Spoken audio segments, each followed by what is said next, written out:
ಜನಕ್ಕಾಗಿ ಜನತಾದಳ ಎಂಬ ಘೋಷವಾಕ್ಯದೊಂದಿಗೆ ರಾಜ್ಯ ಜೆಡಿಎಸ್ ಪಕ್ಷದ ಯುವ ಘಟಕದ ಅಧ್ಯಕ್ಷರಾದಂಥ ನಿಖಿಲ್ ಕುಮಾರಸ್ವಾಮಿ ಅವರು ಪಾವಗಡ ಪಟ್ಟಣಕ್ಕೆ ಇದೇ ತಿಂಗಳ 17ರಂದು ಮಂಗಳವಾರ ಪಟ್ಟಣದ ಆಂಜನೇಯ ಶೆಟ್ಟಿ ಕಲ್ಯಾಣ ಮಂಟಪಕ್ಕೆ ಆಗಮಿಸಿ ಕಾರ್ಯಕರ್ತರ ನೋಂದಣಿ ಕಾರ್ಯಕ್ರಮವನ್ನು ಉದ್ಘಾಟಿಸುವರೆಂದು ಪಾವಗಡ ತಾಲೂಕು ಜೆಡಿಎಸ್ ಪಕ್ಷದ ಅಧ್ಯಕ್ಷರಾದಂಥ ಎನ್.ಎ. ಈರಣ್ಣ ಪತ್ರಿಕಾಗೋಷ್ಠಿಯಲ್ಲಿ ತಿಳಿಸಿದ್ದಾರೆ. ಭಾನುವಾರ ಪಾವಗಡ ಪಟ್ಟಣದ ನಿರೀಕ್ಷಣಾ ಮಂದಿರದಲ್ಲಿ ಅವರು ಪತ್ರಿಕಾಗೋಷ್ಠಿಯನ್ನು ಉದ್ದೇಶಿಸಿ ಮಾಹಿತಿಯನ್ನು ಹಂಚಿಕೊಂಡಿದ್ದಾರೆ.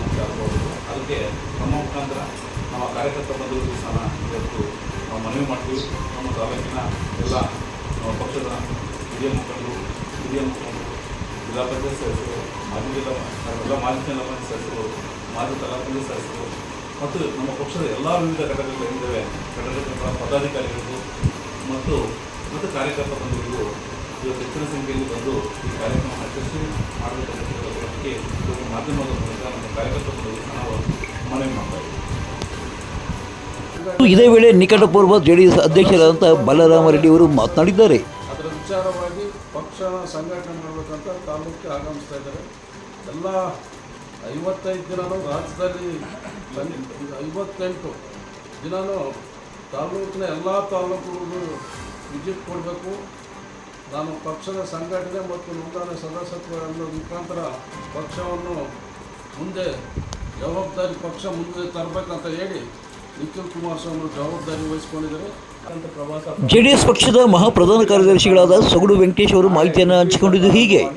ನಾಡಿದ್ದು ಗುಬ್ಬಿ ಚಿಕ್ಕನಾಯಕನಲ್ಲಿ 2 ಪ್ರಾರಂಭವಾಗಿ ಮತ್ತೆ ನಮ್ಮ ಮಂಗಳವಾರ ಇಲ್ಲಿಗೆ ಪಾವಗಡಕ್ಕೆ ಬರ್ತಾರೆ.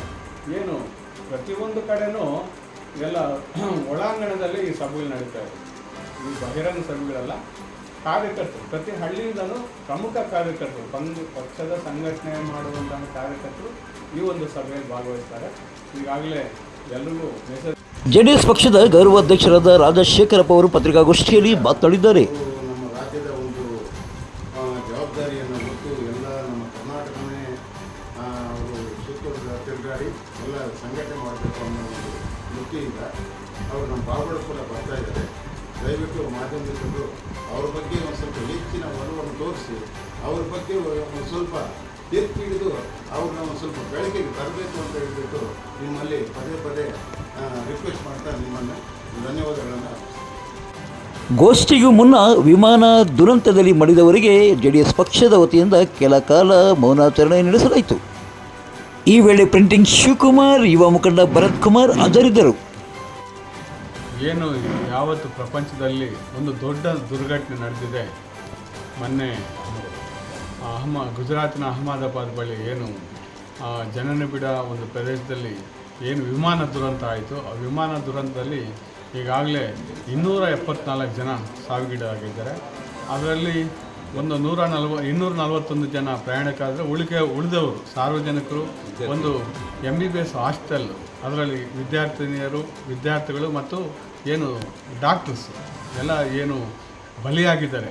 ಈ ಒಂದು ದೊಡ್ಡ ದುರಂತ ಇಡೀ ಪ್ರಪಂಚದಲ್ಲೇ ಈ ಒಂದು ಶತಮಾನ ದುರಂತ ಅಂತಲೇ ಹೇಳ್ತಾ ಇದ್ದಾರೆ.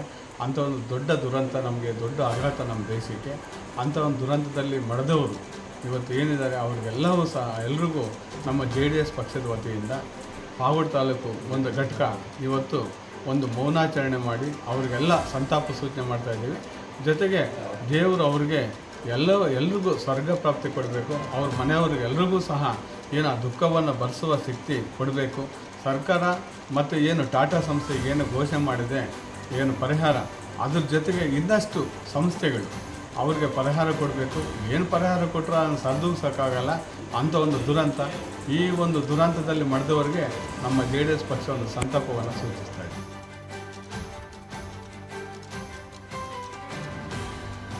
ಪಾವಗಡ ಪಟ್ಟಣದ ಸರ್ಕಾರಿ ಆಸ್ಪತ್ರೆಯ ಆಡಳಿತಾಧಿಕಾರಿಗಳಾದ ಡಾಕ್ಟರ್ ಕಿರಣ್ ಅವರನ್ನು ರಾಜ್ಯಪಾಲರ ಆದೇಶ ಅನುಸಾರ ಅವರನ್ನು ಪಾವಗಡ ಸರ್ಕಾರಿ ಆಸ್ಪತ್ರೆಯ ಆಡಳಿತಾಧಿಕಾರಿ ಹುದ್ದೆಯಿಂದ ಬಿಡುಗಡೆಗೊಳಿಸಲಾಗಿದೆ.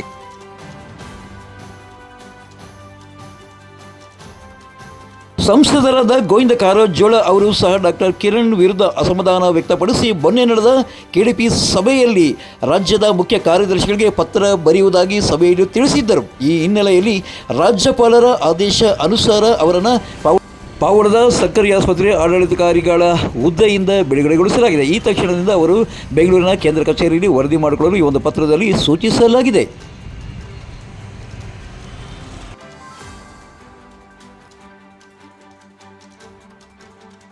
ಪಾವಗಡ ತಾಲೂಕಿನ ತಾಜಾ ಸುದ್ದಿಗಳಿಗಾಗಿ ನಮ್ಮ ಚಾನಲನ್ನು ಪಾವಗಡ ಪವರ್ ನ್ಯೂಸ್ ಎಂದು ಟೈಪ್ ಮಾಡಿ ಸಬ್ಸ್ಕ್ರೈಬ್ ಮಾಡಿ ಜಾಹೀರಾತು ನೀಡಿ ಪ್ರೋತ್ಸಾಹಿಸಿ ಬೆಂಬಲಿಸಿ. ನಾನು ನಿಮ್ಮ ಸತ್ಯ ಲೋಕೇಶ್, ಸಂಪಾದಕರು ಪಾವಗಡ ಪವರ್ ನ್ಯೂಸ್.